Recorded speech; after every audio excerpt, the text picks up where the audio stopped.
প্রিয় দর্শক বন্ধুরা, উঠে আসছে আপার প্রাইমারি থেকে বড় খবর আপডেট। কার্যত অনুপস্থিতি 22% বেশি নিয়ে একটি চাঞ্চল্যকর তথ্য আপডেট।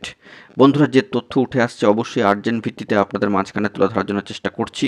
জরুরি খবর, অবশ্যই ভিডিওটিকে শেষ পর্যন্ত ওয়াচ করবেন, চ্যানেলটিকে এখনই সাবস্ক্রাইব করে নিয়ে সঙ্গে থাকবেন। চলুন কথাবার্তা না বাড়িয়ে মূল টপিকে ফোকাস করে আমরা সম্পূর্ণ বিষয়টিকে একটু দেখে নেওয়ার চেষ্টা করি। তাহলেই কিন্তু এই বিষয়টি সবার কাছে স্পষ্ট হবে। আবারও জানিয়ে রাখি, ভেরিফাইড গ্রুপ থেকে যে গুরুত্বপূর্ণ খবর আপডেট উঠে এসেছে সবটাই তুলে ধরবার জন্য চেষ্টা করছি। কার্যত এই অনুপস্থিতিকে কেন্দ্র করে চাঞ্চল্যকর আপডেট উঠে আসছে এবং অনুপস্থিতির সংখ্যা সাবজেক্টের নিরিখে একটু একটু করে কিন্তু উঠে আসছে এবং সেই সংখ্যাটা কার্যত 22% বেশি দাঁড়াচ্ছে। এবং এটি কিন্তু অ্যাবসেন্ট এবং রিফিউজ করার অর্থাৎ প্রত্যাখ্যান করছেন এসে প্রার্থীরা কিন্তু ব্লক করছেন না।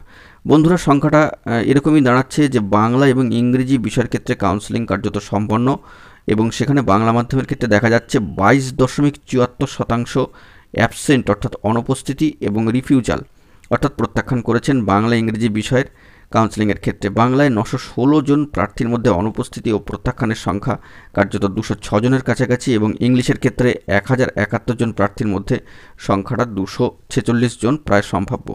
অর্থাৎ সব মিলিয়ে বলা যেতে পারে 1987 জনের মধ্যে 452 জন মতো কিন্তু এই অনুপস্থিতি এবং রিফিউজাল অর্থাৎ অ্যাবসেন্ট এবং রিফিউজ করার ক্ষেত্রে যে পার্সেন্টেজটা উঠে আসছে সার্বিকভাবে সেটা কিন্তু অবশ্যই 22.74% বা 22%-এর বেশি। ইতিপূর্বে আমরা কিন্তু অনুপস্থিতির তীব্র হার দেখেছি, যা অনেকের ক্ষেত্রেই ভাগ্যে কিন্তু নয়া মোড় নিয়ে আসবে বলেই মনে করা হচ্ছে ওয়াকিবহল মহল সূত্রে। এবং সেই নিরিখে দাঁড়িয়ে বাংলা ইংলিশ বিষয়ের ক্ষেত্রেও কিন্তু এই অনুপস্থিতির হারটা বেশ চোখে পড়ার মতো।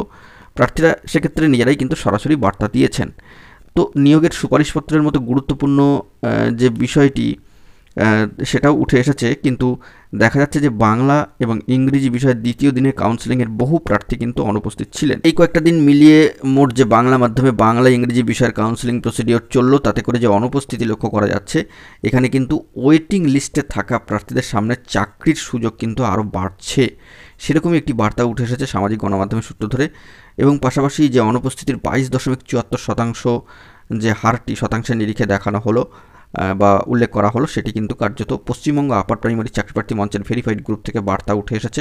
তাদের অনবদ্য প্রয়াস, তারা যেভাবে লড়ছেন, প্রার্থী টু প্রার্থী খোঁজখবর রাখছেন এবং তাদের কাছে যে বার্তাগুলো আসছে যে প্রত্যাখ্যান করার ক্ষেত্রে হোক, রিফিউজাল করার ক্ষেত্রে হোক, অনুপস্থিতি করার ক্ষেত্রেও, সেটা কিন্তু অত্যন্ত উল্লেখযোগ্য। টাইম টু টাইম তারা এই বার্তাগুলো প্রার্থীদের কাছে পৌঁছে দেন, তো সেক্ষেত্রে সবারই কিন্তু সুবিধা হয়। তো অনেকের ক্ষেত্রে ভাগ্যে নয়া মোড় আসছে এমনটাই লক্ষ্য করা যাচ্ছে। দেখা যাক পরবর্তী ক্ষেত্রে কী হয়। এখন এটুকুই, সকলে ভালো থাকবেন, ধন্যবাদ।